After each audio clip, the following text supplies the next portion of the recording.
Flying dog! You got me monologuing! I can't believe it. Hey, Mike! Hey, how you doing? Welcome back to episode 3. Make the post in Facebook, Nazario. It's not working for me. Shit! Give me a sec. Well, you do the intro then. Yeah. Hello, everybody. Welcome back to Monologuing. It's already a shit show. It's 2 seconds in. Nazario, Yes. have you done a monologue? Not in the recent memory now. But I did used to do like theater in high school. It was You know mediocre. what we used to do? We bought our shit. We haven't bought our shit recently.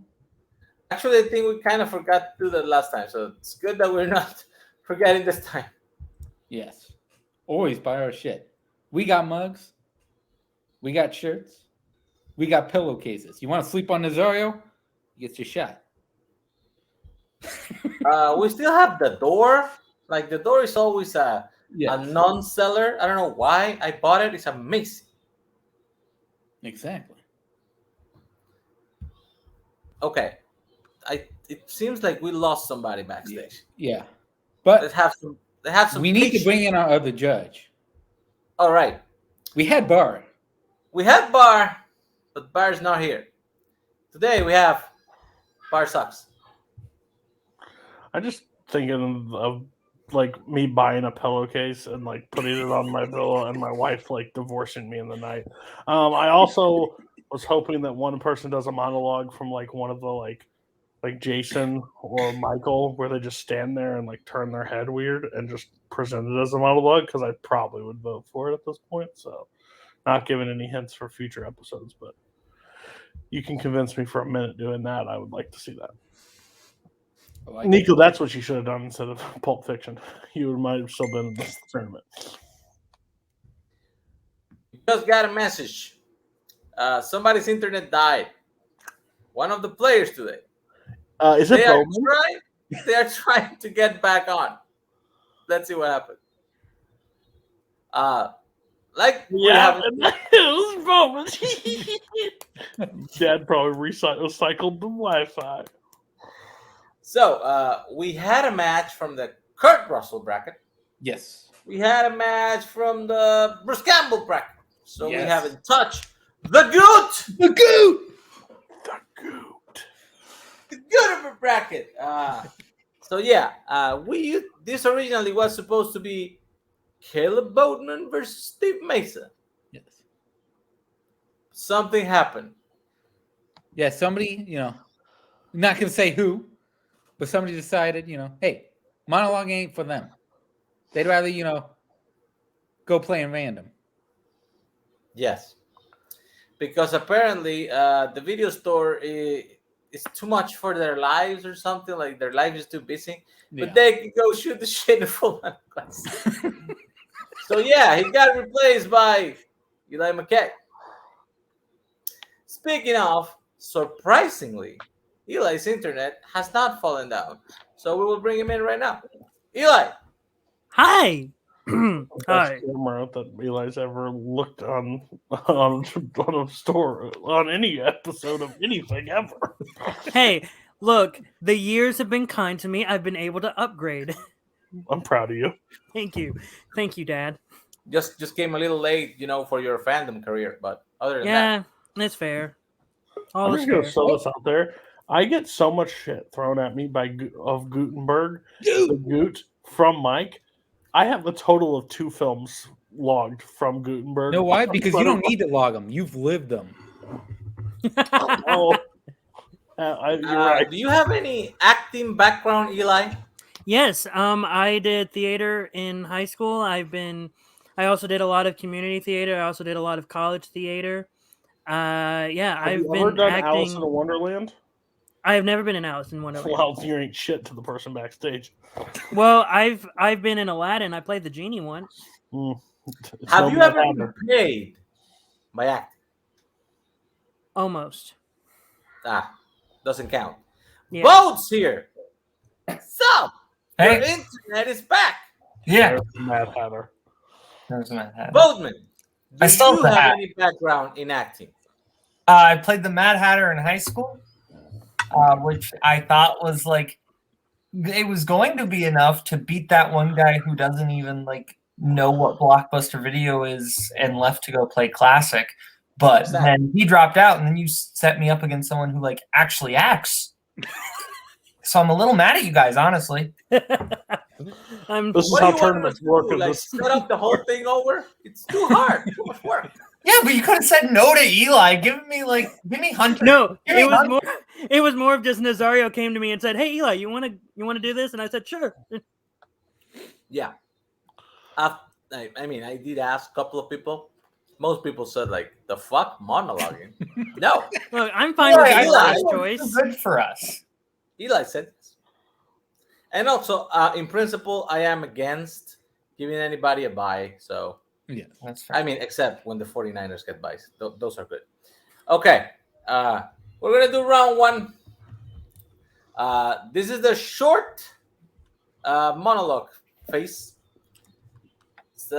You're supposed to pick one and do it between 1 and 2 minutes. You can go a little short, a little long. It doesn't really matter. I mean, I will say the time you got, but it's not like it's not supposed to affect the decision.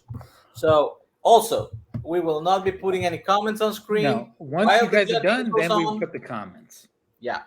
We will also be backstage, give you full screen so you can concentrate and nobody's like, heckling you or shit. Nah, we respect. Okay, so Boatman, since you are the one who was here and then got settled with Eli, I will say that you are the higher seat. So you want to go first or you want to go second? If I go second, am I also second for the second monologue? No. We flip it. We flip it in the other one. Okay, then I will go first for this one. Okay. Because I like Eli, you're going backstage. Tell us, what did you pick? I promise I picked this not knowing who the third judge was going to be. I picked a scene from Planes, Trains, and Automobiles by Del Griffith. I'm gonna die. Okay. That sounds good. So, good luck, sir. And time starts as soon as you start speaking. You want to hurt me? Go right ahead if it makes you feel any better. I'm an easy target. You're right. I do talk too much. I also listen too much. I could be a cold-hearted cynic like you, but I don't like to hurt people's feelings.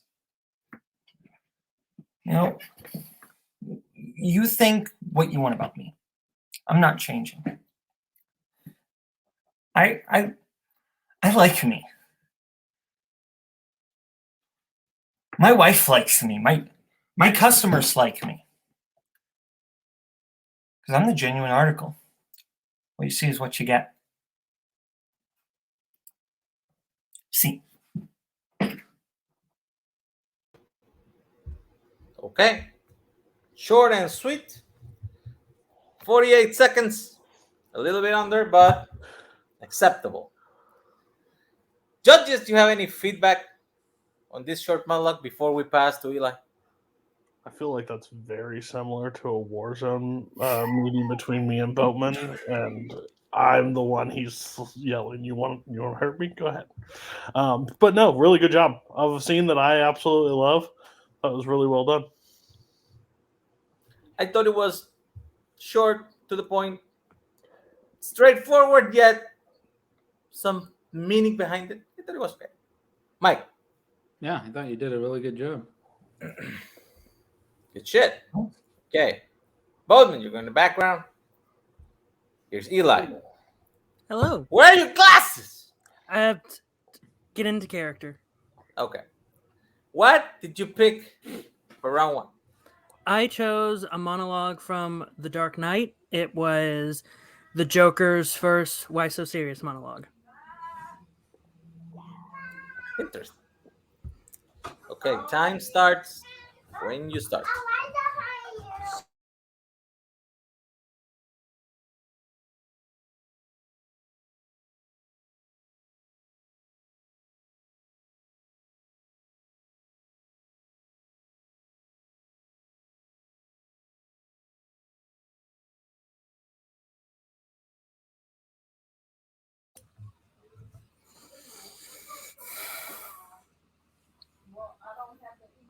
Do you want to know how I got these scars? You see, my father was a drinker and a fiend. And one night, he goes off crazier than usual. Now, Mommy, she gets the kitchen knife to defend herself, and he doesn't like that. Not one bit. So, me watching, he takes the knife to her, laughing while he does it. And he looks over to me and he says, "Why so serious?" He comes to me with the knife. "Why so serious?" He sticks the blade in my mouth. Let's put a smile on that face. And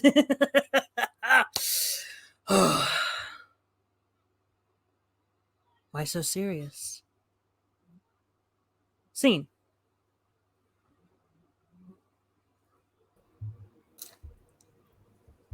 That was a minute, almost 10 seconds. Good timing. I'll go first. I think you kind of saved it till the end. Like, I think you were going too straightforward at the beginning for such a like particularly weird character, and then you kind of pulled up a switch there, and it started working for me. Mike, you're blurry, but what do you think? Yeah, I'll fix that in a minute. Yeah, you know what? I agree with Nazario. I think you started off, kind of on an even path, and then you just, you lifted that shit up to 11 by the end. Good shit. Cody. So I found a trend on this show, especially when somebody does like iconic like roles. It's kind of hard because that's the character I think of. That was the thing. I'm more worried about your family, and they might think like there might be something like you just yelling at your camera. Why so serious? But they I think they know you by now, so I'm okay with that. So, but yeah, I was a little hesitant. Okay, we're bringing Boatman and Judges Right, who you thought did it better. The board. We stole this from Nerdgasm or Friendzone, whatever you call it, so people don't change their mind. Please don't say Nerdgasm anymore. That was dead. It was made by a bunch of toddlers. In the back of it. Nerdgasm, though. Weird name. Okay. Mike, what do you got? Looking at both of them, give a slight edge to Boatman.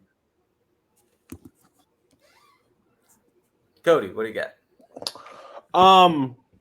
I hate when I love movies and people do scenes from the movies, but he pulled off the movie, so Boatman. My vote does count, but I would have gone Boatman too.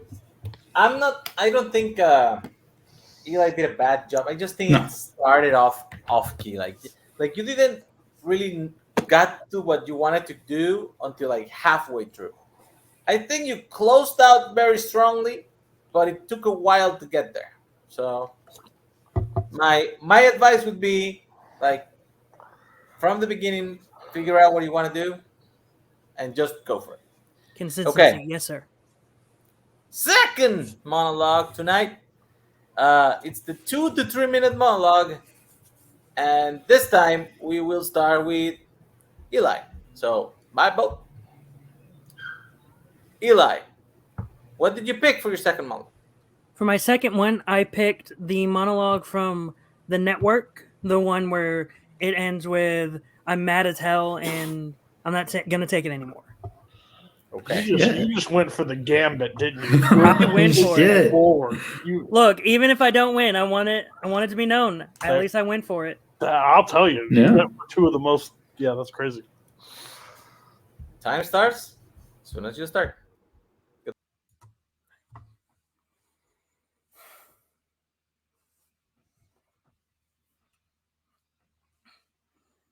I don't have to tell you things are bad. Everyone knows things are bad. It's a depression. Everybody's out of work or scared or losing their job.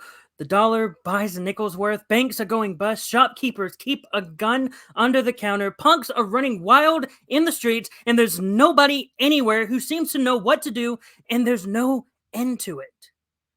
We know the air is unfit to breathe and our food is unfit to eat. And we sit and watch our TVs while local newscasters tell us today we had 15 homicides and 63 violent crimes, as if that's the way it's supposed to be. We all know things are bad, worse than bad. They're crazy. It's like everything's going crazy. So we don't go out anymore. We sit in the house, and slowly the world we live in gets smaller. And all we ask is please, at least leave us alone in our living rooms. Let me have my toaster and my TV and my hairdryer and my steel-belted radials, and I won't say anything. Just leave us alone. Well, I'm not going to leave you alone. I want you to get mad. I don't want you to riot. I don't want you to protest. I don't want you to write your local congressman because I wouldn't know what to tell you to write. I don't know what to do about the depression, the inflation, the defense budget, the Russians, and crime in the street. All I know is first you've got to get mad. You've got to say, I'm mad as hell, and I'm not going to take this anymore. I'm a human being, goddammit! My life has value! So I want you to get up now. I want you to get out of your chairs and go to the window right now. I want you to go to the window, open it, stick your head out, and yell. I want you to yell. I'm mad as hell, and I'm not going to take it anymore! Scene.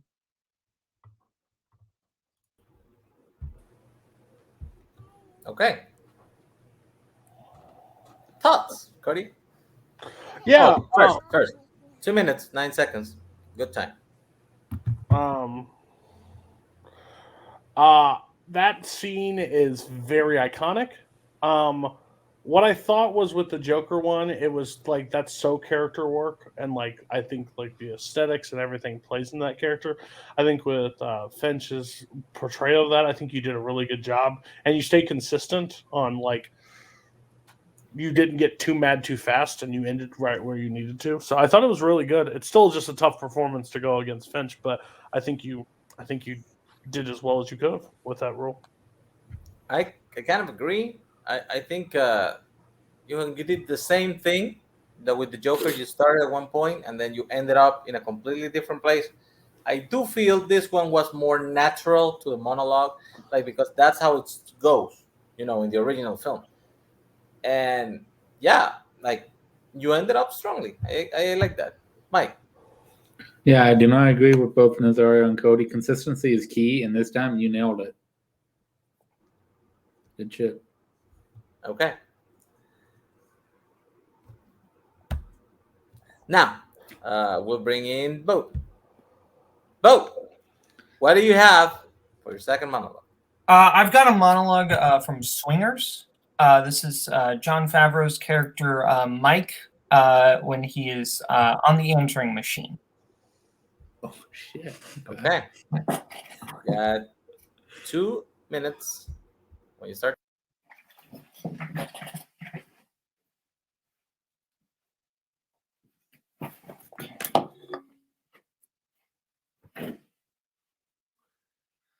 Hi, Nikki. This is Mike. I met you tonight at the Dresden, and I just called to say I'm really glad we met, and you should give me a call sometime, or so give me a call tomorrow or 2 days, whatever. Anyway, my number is 213-555-4679.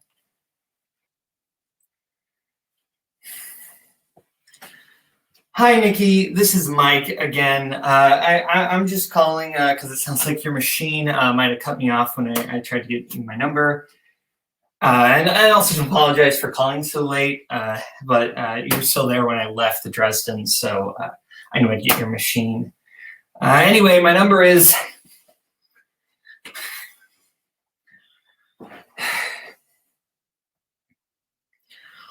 213-555-4679. That's all I wanted to say. Just want to leave you my number. I don't want you to think I'm weird or desperate or something. We should just hang out. No expectations. Just hang out. Let's see where it goes.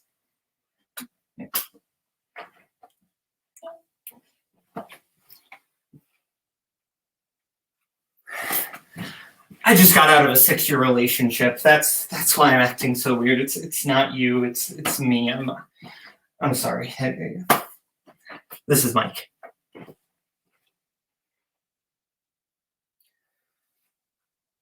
Hi, Nikki. This is Mike again. Could you give me a call when you get back? I'd rather talk to you in person. I'm going to be up for a while, and I just think it's better instead of doing that instead of trying to squeeze it all.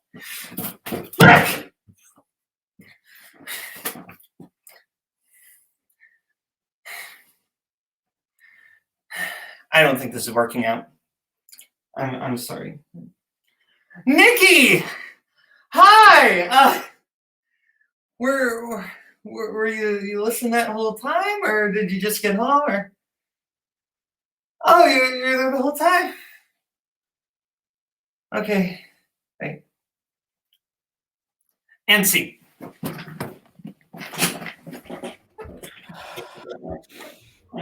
Mike, thoughts? Oh, 225. Perfect for the time. But you pick characters that kind of match just who you are, and goddamn, dude, you do it brilliantly. It's fucking great. Cody. So I always rate like monologues, like especially from movies, like if you can create the laughter that the scene creates for me, you're doing what the job of the character is required. And I mean, they can tell you from backstage, I was laughing my ass off the entire time. I thought it was so funny. The movement, the character, how you'd leave the scene, how you had your camera set up and you'd come back. That's my favorite part of Swingers. I absolutely love that scene. And you just played it so well. I was cracking up backstage. It was. I thought there were moments of it that I thought was funnier than Favreau's part in Swingers, which was really good. He's right. It plays into your character. So like that's perfect. Well done. I agree. I think you went for it and it worked. In general, like comedy timing is such a weird thing because there are very famous comedians that cannot adapt to different things. So, like for example, you got the Michael Myers when he tried to do the Cat in the Hat, it just didn't work. Or Jim Carrey with the Grinch, kind of the same thing. Like it doesn't appeal to their strengths. So humor in general is just a weird thing. If you find a way to make it work for 3 different people with 3 different tastes, you're doing something great. Okay, bringing back your opponent, Eli and Bo. Hold on. Before you deliberate, my niece would like to say hi. Go ahead, say hi. Hi. Hi. I'm not trying to swing the vote at all, I promise. The hat is a little big for you, little girl, but it's cute as hell. Okay. I didn't get a vote last time, so I'll go first. Eli, like, I really do appreciate. I really think you did better in the second one. I did, and it was a stronger overall presentation of a really iconic scene, which is it's something that maybe Cody pointed out. It's really, really hard to do iconic monologues because the original performance is so ingrained in pop culture that to try to match or even surpass that, it's really a tall order. And even if you do a great job or a solid job, you always kind of compare it to. So maybe going with something a little bit more obscure is for the best because it's easier to see it in the character. Having said that, I think Boatman went for it with the second one, and he just made it work. It was funny. I have seen that movie. I saw it in the 90s. I haven't seen it in forever. So I honestly didn't remember how all the starts and stops, and he had me. He had me hooked. I was intrigued. I was like, where is shit gonna go? What else can go wrong? It was great. So Boatman, you get my vote. Cody, what do you got? Yeah, like I said, if I never saw Network, you'd have a way better shot. I've seen Network. It's so hard. I put you in 2, and I think I've seen Swingers, and I think Boatman on parts did better than Favreau. So on that point, I had to go Boat. It was just too far on that side. Mike, your vote doesn't matter, but what do you have? Yeah, do you know what? You both fucking killed it on the second one. Eli, man, you came to fucking play. You were fucking intense. You were in there. I loved it. But you just came up against a fucking sledgehammer, man. Bowman, you fucking destroyed the second one. I went Bow. I would like to say that even though it was a sweep today, doesn't reflect Eli's performance. Actually, I think I did give one vote to Nico during one of these episodes, and I think you were better than his one vote. Oh, yeah. Thank you. So we will see how this is received after we finish the tournament. But Eli, would you be interested in coming back if we do a different format or a different seating thing after the tournament? Oh yeah, I would 100% be happy to come back. The only reason why I chose, here's legit my reasoning. The only reason why I chose the Joker monologue is because that's legitimately the first monologue from any film that I was able to perfectly memorize. So I didn't need any script for that. I just know it. And for the other one, it was just, okay, I gotta look for a monologue. I gotta find a good one. And that one was just, oh, I like that one. I'm choosing it. Good stuff. I like it. Boatman, you have qualified for round 2. How do you feel? Good. I knew Eli was going to be tough competition, so I kind of knew I had to break out stuff that I could just really work with, and I know what my strengths are. And one of my biggest strengths is just being awkward and anxious, and so I was just like, you know what? I love that scene from Swingers, but I also hate that scene from Swingers. I'm gonna do that scene from Swingers, and but yeah, Eli did a great job. You did amazing, Boatman. Thanks. So now that we have officially one winner from each bracket, we will announce that for round 2, we will have the matches be triple threats. Yes. Be between the 3 winners of each bracket into one match, and then we will do 2 monologues like this, where somebody might be eliminated, and then a tiebreaker if necessary for the last one. So Boatman, the next time we bring you in, you will go versus whoever wins between Caleb Coho and Joe Harrison. Also, whoever wins between Chris Diaz and Malcolm Goldelay. Any preference? Wait, so it'll be a triple threat? Yes, I just said. Yes. He I just said know, that. He's Okay. typing in our group chat. So any preferences of those? Well, Coho would be fun. I'll take Chris Diaz because over Malcolm because Chris Diaz I don't think has ever done on something on a Full Metal Random. So yeah. Good stuff. Thanks everybody for watching. Thanks to Mike Hair. for judging. Thanks to Eli for subbing at last minute. And like I said, good job. We will have you back. Yes. Thanks to Coho and to Boatman, and congratulations for doing this. See you next time on Monologuing. And if you're watching this live, watch something different in 30 minutes. Yes. Watch something If you're different and watching buy the our replay- shit. Oh yeah, buy our shit. And if you're watching on a replay, watch something different on replay. And buy our shit on replay. There you go.